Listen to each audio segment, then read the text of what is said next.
complace pues presentar a Agustín Serrano de Aro, que pertenece al Instituto de Filosofía del Consejo, es científico titular de ese instituto. Él va a hablar de la filosofía española que José Gaos trasterró a México. Es autor de 4 libros, Fenomenología trascendental y ontología, La precisión del cuerpo, Análisis filosófico de la puntería, Paseo filosófico en Madrid, Introducción a Husserl y Ana Arendt, editor de La posibilidad de la fenomenología, Phenomenology 2010, Cuerpo vivido y guía Comares de Husserl, ganador del premio Teorema 2002 sobre pensamiento hispanoamericano, prologuista del tomo Escritos españoles de la OOCC de José Gaos, de las obras completas, entiendo. Sí. Ha traducido abundantemente tanto a Husserl como a Ana Arendt. Entre 2006 y 2012 fue presidente de la Sociedad Española de Fenomenología. Es profesor en la Escuela de Filosofía de Madrid y patrono de su fundación.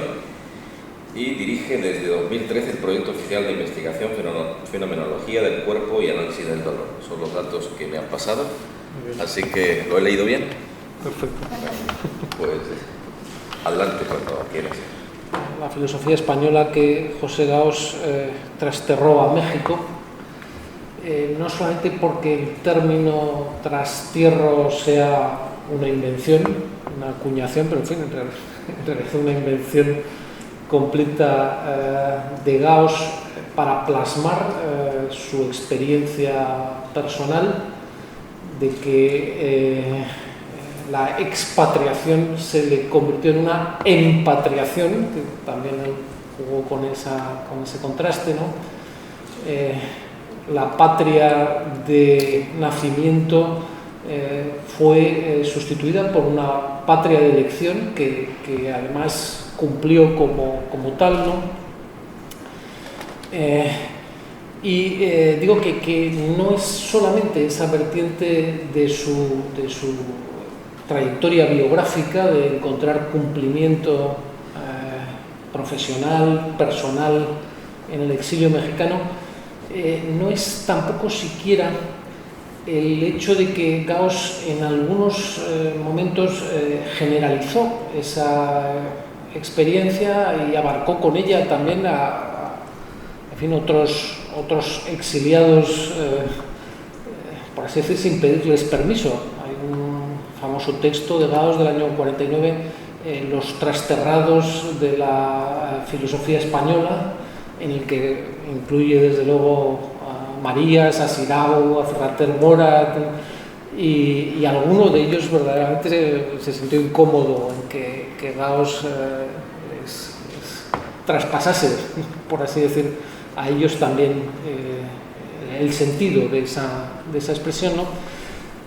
Pero no es ni siquiera para esta ampliación, sino es más bien para el asunto del descubrimiento y tematización del pensamiento de lengua española que Gaos hace en sus años mexicanos y que en el sentido que él le da abarca, mejor dicho, antes de decir abarca, cumple como una respuesta a si existe filosofía en lengua española, una respuesta que resulta afirmativa, efectivamente ha existido y sigue existiendo, y además abarca ambas orillas del Atlántico, ¿no?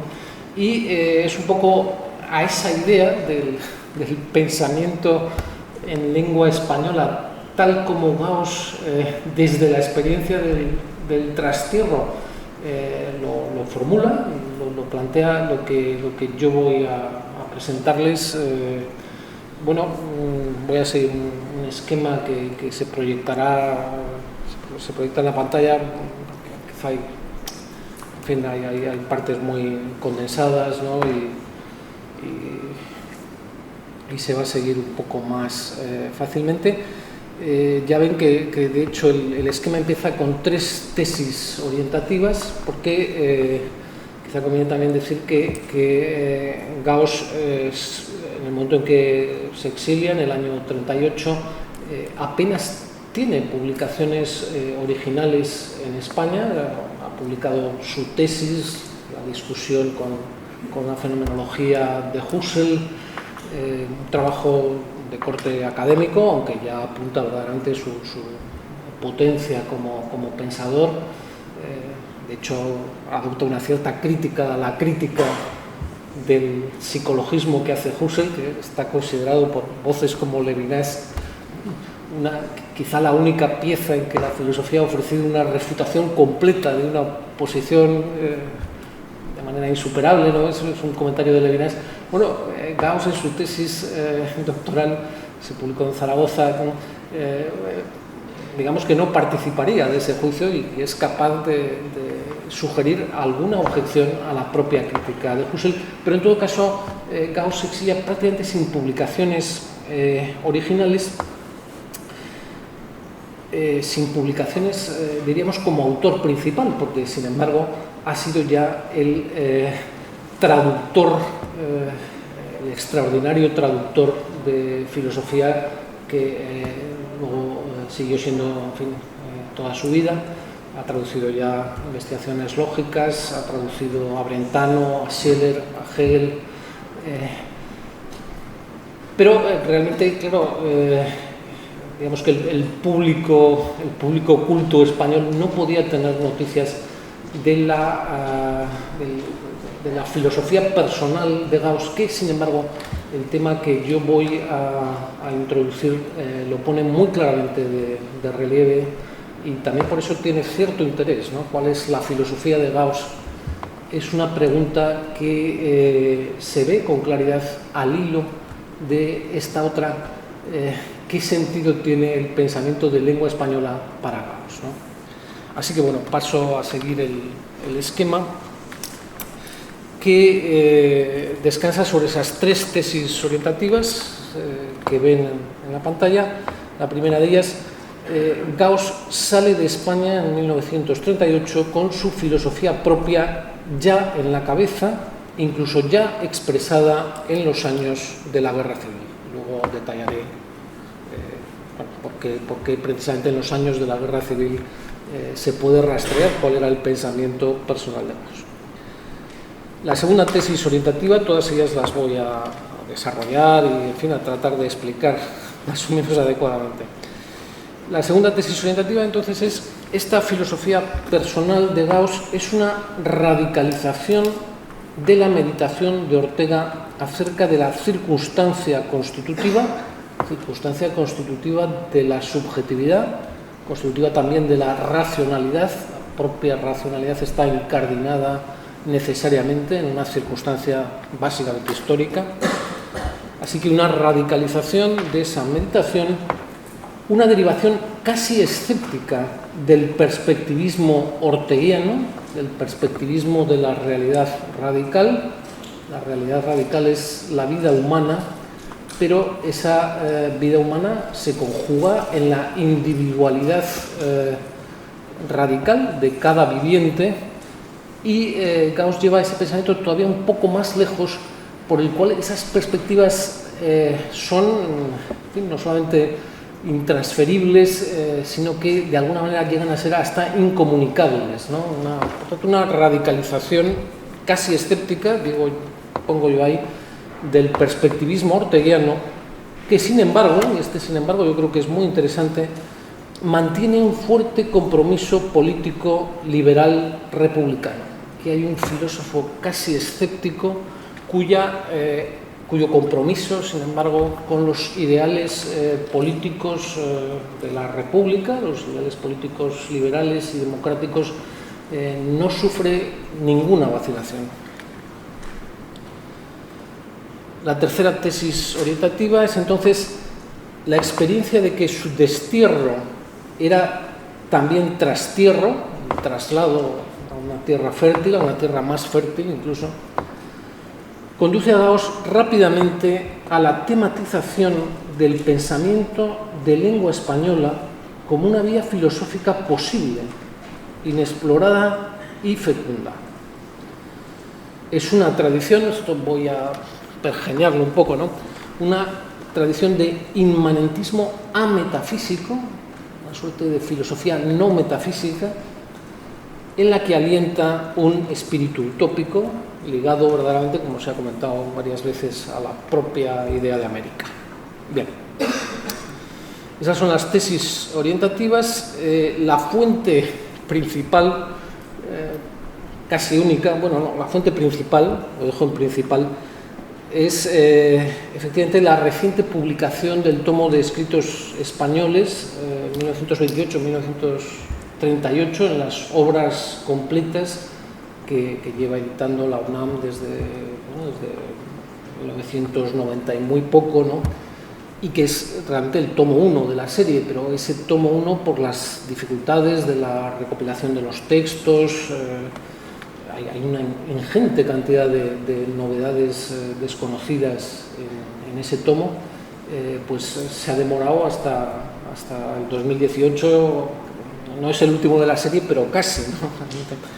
Entonces, verdaderamente en ese conjunto de conferencias de los años de la guerra, también algunas anteriores, de cursos redactados, cursos completos que Gauss redactaba y que él sí se llevó a América. Eso no sabemos muy bien cómo fueron las contingencias, ¿no? Pero él se los pudo llevar a América, ahora han podido ser publicados y verdaderamente desde ellos es posible la comprensión de la trayectoria filosófica de Gauss en España y con ella también la del vínculo digamos así, futuro de ese pensamiento ya en su cabeza en España con la América hispana, ¿no?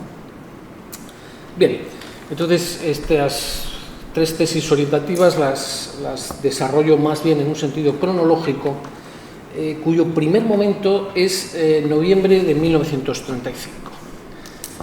Y es ese mes porque en él se producen las bodas de plata de Ortega con la cátedra de metafísica, lograda en 1910, y Gauss en ese momento interrumpe el curso que está impartiendo, un curso absolutamente extraordinario titulado Introducción a la filosofía de la filosofía, y anuncia a los alumnos que va a dedicar 2 o 3 clases a modo de homenaje a la figura de Ortega, bajo el título, porque también está redactado, La filosofía de Don José Ortega y Gasset y las nuevas generaciones españolas.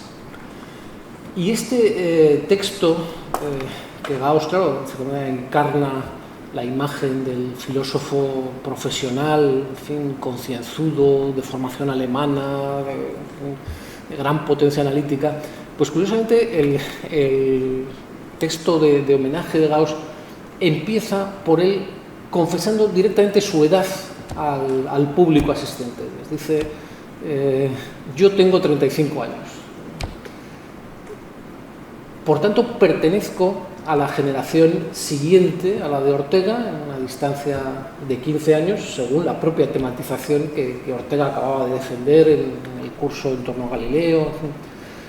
Y ustedes que me escuchan pertenecen a la generación siguiente a la mía, también con una distancia de unos 15 años. Yo ya estoy incorporado, digamos, activamente a la circunstancia social, política del país. Ortega está en la última fase de actuación efectiva en ella. Ustedes todavía no han dado este paso. Y esto que él lo llama en ese momento arquitectura maravillosa de las 3 generaciones, que es realmente es el esquema de Ortega, ¿no? En toda circunstancia histórica hay 3 grupos de edad que son contemporáneos.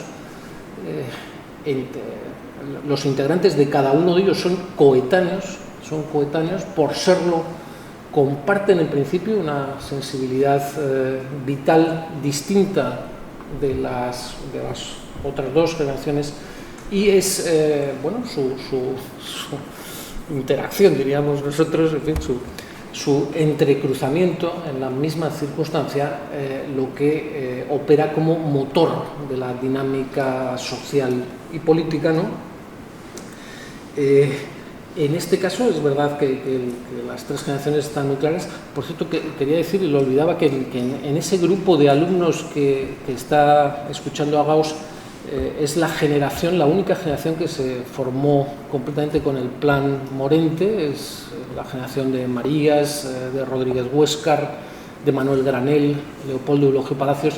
Se sabe también que María Zambrano escuchó estas conferencias porque ella misma lo evoca en uno de los ensayos recogidos en yo lo leí ahí, en el libro de Ricardo Tejada de textos sobre Ortega, ¿no?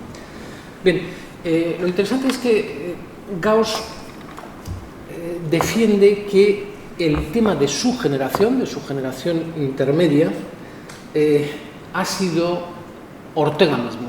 Es decir, él no solamente es un discípulo de Ortega, no solamente está aplicando el método de las generaciones, sino que el asunto crucial, la cuestión en qué ha cambiado la sensibilidad vital de su generación respecto de otras, ha venido determinado por Ortega, por la obra de Ortega, por los proyectos de Ortega, desde luego el proyecto de regeneración política, de renovación cultural completa del país. Pero Gauss añade una cuestión que es verdaderamente importante para el asunto, y dice, el texto tiene un cierto aire coloquial y, en fin, simpático, ¿no? Por el cual Gauss se está refiriendo al ente Ortega. Y entonces dice, en un momento dado, para nosotros, en realidad, la cuestión decisiva con el ente Ortega era una cuestión de ser o no ser. O sea, extraordinariamente abstracta, pero a continuación dice, la cuestión de saber si Ortega era o no era un filósofo. Así es como él lo plantea. Por cierto, que no he bajado el esquema, se lo hizo. Estamos aquí en este primer momento, ¿no? Entonces Gauss a lo que procede es a reunir todas las objeciones que de cierta manera ya se habían acumulado en el ambiente intelectual español para rebajar la condición filosófica de Ortega por los temas que trataba, por el método de tratarlos, por la falta de prueba rigurosa de las tesis que ofrecía. Y esto la verdad es que también tiene cierta gracia, porque todas estas razones para impugnar la condición filosófica de Ortega se han seguido repitiendo durante décadas, prácticamente hasta los años 80, ¿no? Entonces, aquí en el año 35, Gauss ya se preocupa de reunirlas y de desmontarlas todas, una por una. Y ahora ya sí vuelvo al esquema, porque precisamente el desmontaje que lleva a cabo Gauss parte de esta tesis de defender la condición plena de filósofo de Ortega sobre la base del gran pensamiento de que la vida debe interpretarse desde ella misma y no desde categorías abstractas que la abarquen, que la subsuman, digamos, en una visión global del mundo, bueno, de los órdenes de lo que hay, de sus relaciones. No, verdaderamente el hecho absoluto es el hecho de la vida biográfica, de la vida humana, y es más bien desde él, desde donde hay que interpretar, bueno, todo lo que también se da, todo el orden de los fenómenos, pero justamente porque esto es así, el racio-vitalismo necesita de otra, practica más bien otra metodología, no puede ser una filosofía sistemática, no ofrece, digamos, pruebas, ¿cómo decirlo?, pruebas conceptuales, pruebas abstractas, etcétera, ¿no? Tiene también gran fuerza en esa conferencia la continuación de que esta filosofía a la altura de los tiempos incluye como parte esencial de su programa la regeneración política y cultural de la circunstancia española. Es decir, el raciovitalismo no es solamente una nueva filosofía primera, sino que, siéndolo, y Gauss así lo defiende, integra el programa orteguiano de salvación de la circunstancia, ¿no? Que Gauss lo plasma, yo creo, en una fórmula extraordinaria, ¿no? Con Ortega no cabe más que negarlo o hacerlo. No cabe, por así decir, afirmarlo solo, como una posición teórica, entre otras. Afirmarlo implica hacerlo, llevar adelante el programa de salvación de la circunstancia. Bien, yo creo, y así lo he defendido, porque en realidad yo firmo el estudio introductorio a esos escritos españoles, que esta conferencia de Gauss, en el aniversario de la cátedra de Ortega, debe considerarse la toma formal y pública de conciencia de la Escuela de Madrid, la Escuela de Ortega, cuya fecha, cuya datación se ha discutido. En realidad, Gauss va a hablar ya en el año 39 de la Escuela de Ortega. Marías va a proponer años más tarde, en fin, yo creo que se hace el 47 ya la denominación Escuela de Madrid, pero de alguna manera esta toma de postura por su contenido, por su contexto, por su fuerza teórica también, merece reconocerse como una toma de conciencia del sentido de la Escuela de Madrid. También realmente por esa maravillosa arquitectura de las tres generaciones que están en ella entreveradas, ¿no? O implicadas. En todo caso, sigo aquí.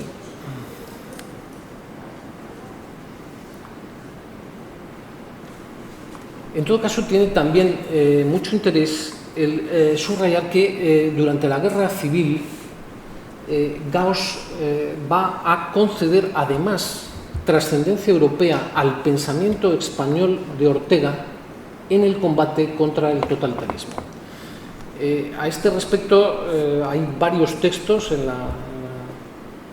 el tomo de obras completas ligados a la actividad de Gauss como, en fin, alto representante para las relaciones culturales en el exterior de la República. Le llevará a París, como también, porque a ese cargo se agregó el de comisario general en la Exposición Permanente de París. Le lleva antes también, curiosamente, a Suecia, coincidiría con Isabel Oyarzábal, seguramente, a finales del año 36, a la concesión del premio Nobel. Ahí hay un discurso suyo de interpretación de la guerra civil verdaderamente impresionante. No me voy a detener tanto en él, porque hay otras intervenciones, en particular una en el año 37, bajo el título, en Ámsterdam, bajo el título El problema de la filosofía en España, en que por primera vez Gauss hace una defensa ante un auditorio al que le dice: a ustedes les extrañará que en fin, no solamente que yo me presente como filósofo español, sino que les voy a defender que ha existido siempre un pensamiento español, que se ha dado siempre bajo formas literarias y que por eso no ha tenido reconocimiento, digamos, en la tradición canónica de la historia de la filosofía, y que en la obra de Ortega ha tomado conciencia de sí, da también un salto adelante respecto de su propia historia, ¿no? Por tanto, la conferencia del año 35, con esta continuidad en los años de la guerra, es sin duda un primer hito fundamental en el argumento que yo les voy a presentar y que yo les estoy presentando, y que tiene un segundo momento, sin embargo, entre marzo y octubre del 38. En marzo Gauss está todavía en España, en octubre está ya en México, y precisamente pues sirve de nexo, ¿no?, el pequeño argumento, ¿no?, que les estoy esbozando. Este segundo se articularía de la siguiente manera. En la última lección de filosofía impartida en la Universidad Central, con sede en Valencia, es verdad que era Universidad de Valencia, como ha aparecido esta mañana, pero hay membretes en que aparece Universidad Central con sede en Valencia, por eso yo lo he recogido así. De nuevo, Gauss imparte una serie deben ser clases, no sabemos si son clases, si eran conferencias, las había impartido también en Barcelona, en febrero del 38, ahí se sabe que había autoridades políticas, Largo Caballero entre ellas, ¿no? Pero curiosamente aquí lo que Gauss presenta es el núcleo de su pensamiento más personal, ya no de su vinculación con Ortega, ya no tampoco la reivindicación del pensamiento español, sino, en el esquema está dicho, Gauss aboga por la idea de Dilthey de una filosofía de la filosofía. Es necesario que la filosofía se tome a sí misma, y más que a sí misma, a su acusada historicidad, por asunto de reflexión justamente filosófica.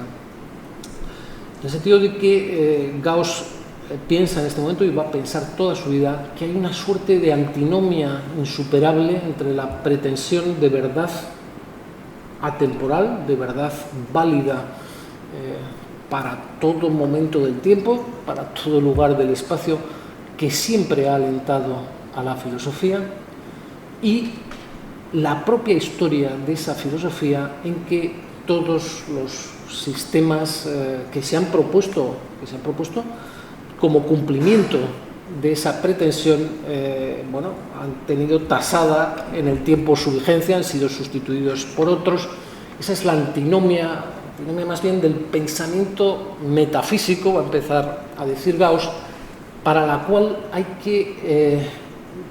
que proponer una explicación, una comprensión de otro orden, y que en el caso de Gauss, en el caso, todo esto ya es elaboración de Gauss, le lleva una suerte de... el título de esas conferencias es Prosopopeya del filósofo, de análisis de la motivación última del filósofo metafísico, de la motivación, por así decir, más bien psicológica, y que él va a identificar como radicando en la soberbia débil al mismo tiempo. El metafísico es un soberbio porque quiere así como captar la verdad del todo, de la realidad, pero por otra parte es débil porque no se atreve a presentar esa verdad por así decir, en la plaza pública, en el foro de discusión.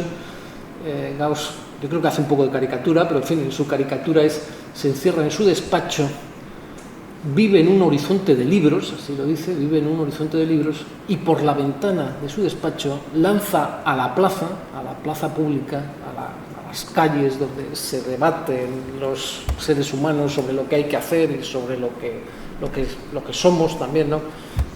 Lanza su descubrimiento de en qué consiste la realidad humana, la condición humana, ¿no? Eso está también recogido en el esquema. Desde su aislamiento y abstracción, el metafísico quiere en el fondo prevalecer sobre sus prójimos humanos. Por eso, claro, el motivo último de la filosofía perenne es la soberbia de ese pobre diablo que está viviendo en el horizonte de libros y con el que, por cierto, Gauss se identificaba y de alguna manera sentía que era la tribulación de su propia biografía, la que estaba ahí también plasmada, ¿no? Muy sugerente también cómo contrasta Gauss esta motivación del soberbio débil,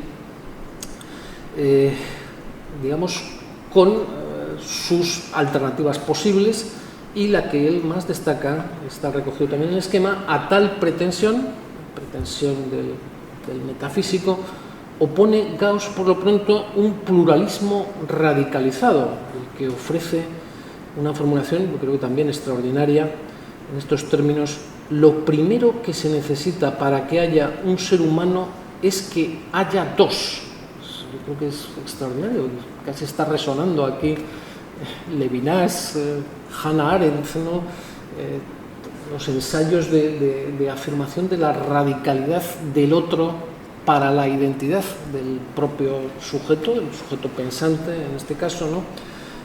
Pero bueno, en todo caso está también recogido en esa última lección de filosofía de la Universidad Central Consell en Valencia. El nexo con el pensamiento iberoamericano y con el propio trastierro de Gauss viene de que en octubre del año 38, ya en México, Gauss vuelve a presentar estas conferencias de la filosofía, y allí dan lugar de inmediato a una polémica pública en que el neokantiano Francisco Arroyo contesta al esquema de Gauss, contesta además de manera muy vibrante, muy crítica, ¿no? Considerando que en realidad es una empresa absurda la de Gauss. Llega a decir, igual que es imposible una física de la física no puede ser objeto de la física. El mundo material es objeto de la física, pero la física no puede tratarse como un objeto material, objeto del mismo saber. Pues lo mismo valdría de la filosofía, ¿no? Pero bueno, no voy a entrar en esa polémica, porque lo que sí creo yo que es muy significativo en este encuentro es el hecho de que el intercambio de ambas argumentaciones, la de Gauss y la de Arroyo, se publicarán en 1940 como dos ideas de la filosofía, pro y contra la filosofía de la filosofía. Gauss mismo, en el prólogo que pone, lo celebra como ejemplo de la más veraz cooperación entre la intelectualidad de España y la de la América española. Por así decir, nada más llegar a la nueva tierra, Gauss encuentra interlocutores filosóficos, en cierta manera, muy significados y potentes, con los que establece una comunicación, una discusión filosófica de verdadera categoría realmente. En ese mismo texto, Gauss va a refinar todavía más su posición. Hay, por ejemplo, este giro en el sentido de que la meditación orteguiana sobre la realidad radical tiene que pensarse, claro, como se ha dicho en la tradición filosófica, como una filosofía trascendental.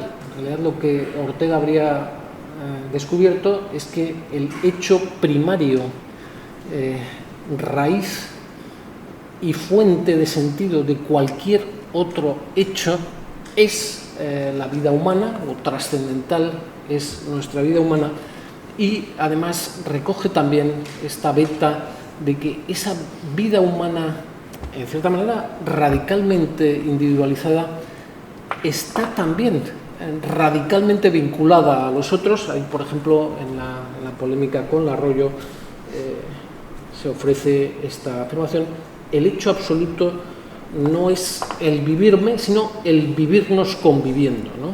Está también recogida en el esquema. Bien, otra vez les he dejado aquí con el esquema colgado. Bueno, esto es más o menos lo que acabo de exponerles. Y se llega entonces a este tercer momento que yo he querido destacar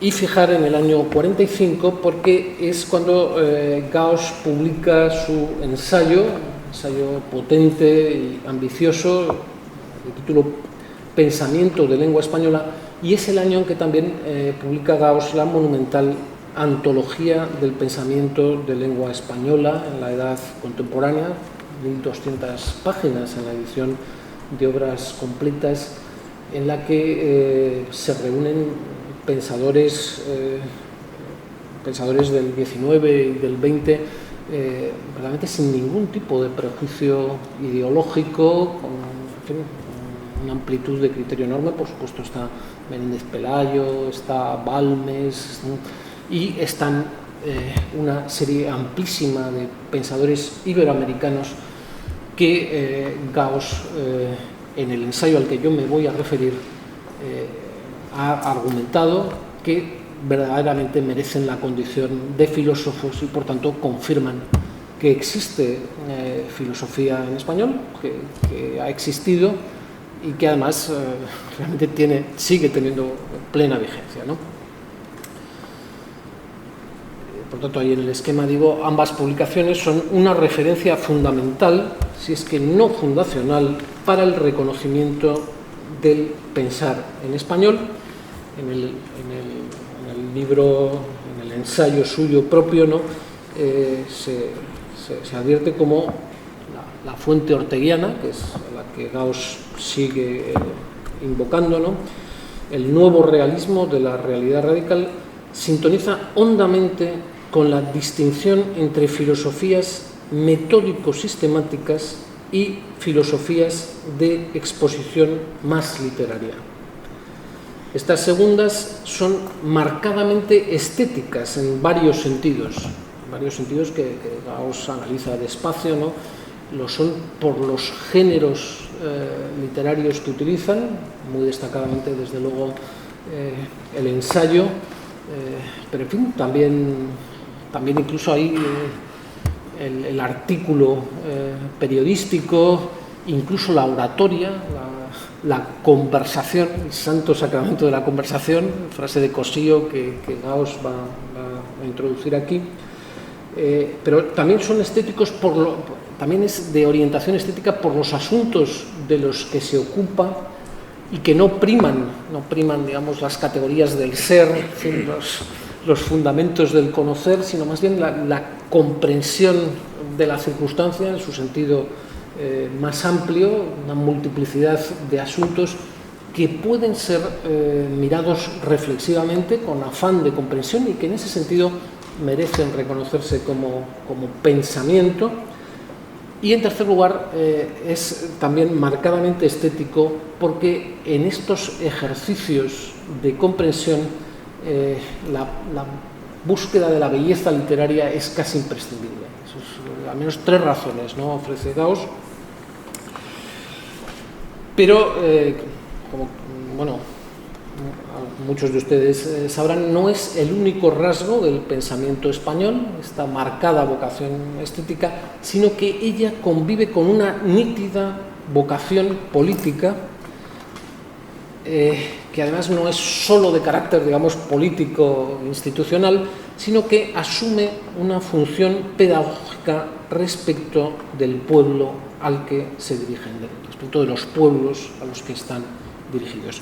Y es en este contexto donde Gauss va a formular lo que se conoce como el argumento acerca de que existe un pensamiento filosófico hispanoamericano y que él, con ese estilo conceptualista muy suyo, presenta en argumento, más bien rebatiendo el argumento, filosofía es la metafísica de Aristóteles, las meditaciones metafísicas de Descartes, la ética de Spinoza, la crítica de la razón pura, del sentimiento trágico de la vida, meditaciones del Quijote, los motivos de Proteo, civilización y barbarie no se parecen a esas obras.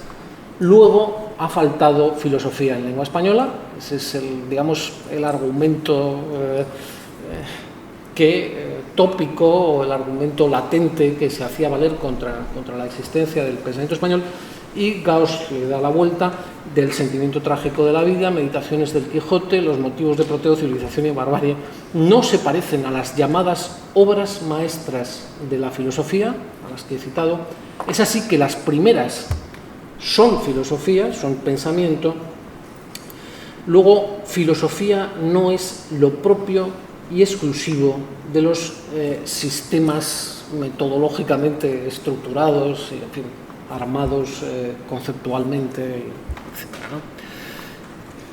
Este es el argumento en forma, así lo presenta Gauss, que le permite decir ha habido filosofía, la hay en el presente y es una tradición, además, que tiene la peculiar fuerza de nunca haber caído en ese pensamiento metafísico que quiere pensar subespecie eternitatis, sino que ha estado, es verdad que también esto se nota claramente, ha estado en el espíritu, digamos, de la filosofía de Ortega desde el principio, ¿no? En este sentido, hay algunas afirmaciones, de nuevo, muy logradas, muy conceptistas de Gauss. Una de ellas es la que yo he recogido aquí. El vivir ha de ser objeto de un ver, aquí de un comprender, es el objeto de un ver, que a su vez ha de ser en la raíz un vivir. O sea, el ver llamado a comprender el vivir, él mismo es también un vivir, es un ejercicio práctico, es un hacerlo, como en la frase anterior que citó de Ortega, es un hacer esa actitud de comprensión, ese acercamiento al pluralismo también de la realidad y no simplemente formularlo, ¿no? Es una filosofía en ese sentido práctica, ejecutiva, etc. Bueno, estoy ya casi acabando, porque la última parte voy a limitarme casi a leerla según el esquema. Por supuesto que esta defensa del pensamiento en lengua española tiene múltiples ramificaciones sumamente interesantes. Una de ellas que Gauss destaca es que permite reconocer en su peculiaridad, en su fuerza, en su importancia a la circunstancia americana, con cierta independencia de la circunstancia que Europa determina, y que Gauss dice que en el pensamiento de Ortega tiende a identificarse con la circunstancia universal. Bueno, ya no es tan fácil dictaminar cuál es la circunstancia universal, el espíritu de los tiempos, si uno lo hace desde un pensamiento no tan marcadamente ligado a la tradición, a la gran tradición filosófica europea, ¿no? Y también en ese texto del 45, curiosamente, esa tradición de pensamiento en lengua española mantiene su aguijón político, ¿no? En ese texto es donde Gauss va a declarar que la última colonia pendiente de independizarse de la metrópoli es la propia España de nuestros días, ¿no? Que, en fin, no ha dado el paso o no ha consumado el paso hacia fórmulas de convivencia republicanas, liberales, democráticas, ¿no? Digo, entonces, en este esquema que digo como conclusión muy elemental, bien puede ser que la filosofía de la filosofía en lengua española, la que encarna el pensamiento de José Gauss, encierra, cito al profesor González Di Pierro, una fuerte valoración filosófica del universo intelectual latinoamericano y de todas sus manifestaciones y expresiones culturales, principalmente de las filosóficas. La fundación en 1941 en el Colegio de México del Seminario para el Estudio del Pensamiento en los Países de Lengua Española y la amplia y selecta serie de investigaciones y publicaciones histórico-filosóficas a que dio lugar son hitos decisivos para el reconocimiento del pensar en español, las investigaciones muy conocidas de Leopoldo Cea, de Luis Villoro, etc., ¿no? Bueno, esto es prácticamente un corolario de lo que he dicho y, sin embargo, me he permitido también recoger tres pequeñas dudas que son motivos añadidos de reflexión, ¿no? Y que les leo para acabar. Pese a la Guerra Civil Española que marcó su biografía, pese a la Segunda Guerra Mundial y al Holocausto, sigue latiendo en Gauss una ideología política progresista de sabor decimonónico, ya que apenas quizás es muy fuerte, pero ligado en parte a que apenas reflexiona él sobre la experiencia de las catástrofes políticas del siglo XX, las guerras del siglo XX y el siglo XX como guerra. Yo encuentro que en la obra de Gauss en verdad hay poca reflexión justamente sobre ello, ¿no? La idea de trastierro conserva este signo de confianza optimista. En realidad, esta ideología política progresista del sabor decimonónico recoge también el espíritu en que Gauss destaca cuál es el compromiso político mayoritario, muy mayoritario del pensamiento en lengua española. Y fíjense cómo lo describe, porque quizá no está claro, si lo dejo solamente en la duda, el texto del pensamiento de lengua española lo describe de la siguiente manera. El pensamiento hispanoamericano contemporáneo profesa una ideología predominante en él de manera notoria, innegable. Dos puntos. La típica ideología ocho-novecentista, democrática, liberal, republicana, socialista, antiimperialista, pacifista, beata de la cultura, progresista, optimista.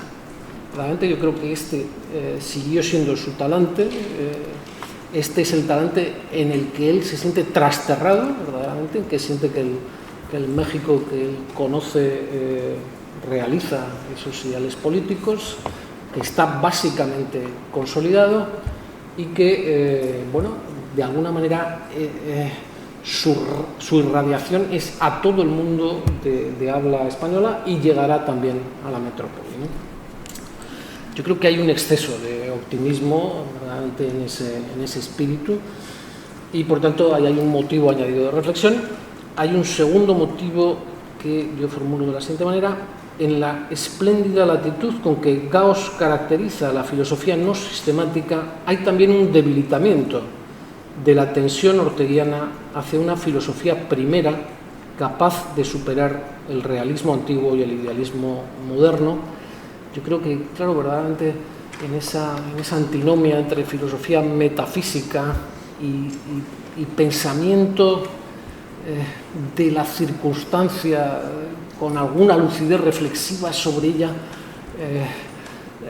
realmente casi no queda nada en medio y la filosofía de Ortega, en cierto modo, sí que quería ser una metafísica a la altura de su tiempo, a la altura de su tradición, quería ser una alternativa filosófica en el sentido más estricto, en el sentido que Gauss llamaría metafísico, ¿no? Y con esto conecto también con la última duda, ¿no? Que es que llama la atención el que la magnífica reivindicación del pensamiento en lengua española conviva en el caso de José Gauss con un individualismo radicalizado que está además obseso es su término, por el fracaso de la filosofía sistemática. Gauss, quien ha leído las confesiones profesionales lo recuerda, describe las etapas de su vida filosófica, vocación, profesión, obsesión, obcecación. Él vivía desde que había experimentado el imposible cumplimiento de una filosofía sistemática en esa obsesión por ese incumplimiento que, sin embargo, no le llevó jamás, por así decir, a conformarse, a reconocer verdaderamente que la historicidad del pensamiento hacía de alguna manera imposible la metafísica, la verdad más allá del tiempo, ¿no? Y por eso yo también me atrevo a sugerir que en esta decepción personal insuperable de Gauss lo presenta como el núcleo de su biografía y por tanto también de su filosofía, porque la filosofía radicalizada solo puede ser esa confesión personal del filósofo de la verdad que ha buscado y que no ha encontrado. Cada filósofo, en cierta manera, repite esa misma historia, ¿no? Entonces yo sí que termino apuntando que en esta decepción personal insuperable de Gauss late de fondo también algo así como una congoja unamuniana. Es la congoja de un saber que busca, más bien que busca el alma, que anhela y tal, y que la propia inteligencia advierte que no es realizable y que, sin embargo, no es tampoco sustituible. Es el anhelo el que sigue alimentando la obsesión, la obcecación y la obsesión con la filosofía metafísica, ¿no? Bueno, yo creo que con esto queda un poco completado el cuadro realmente, en cierto modo, sorprendente de cuál es la filosofía personal de Gauss, de sus extraordinarias contribuciones y también de algunos aspectos un poco sorprendentes, casi desconcertantes de su pensamiento. Así que muchas gracias por la atención.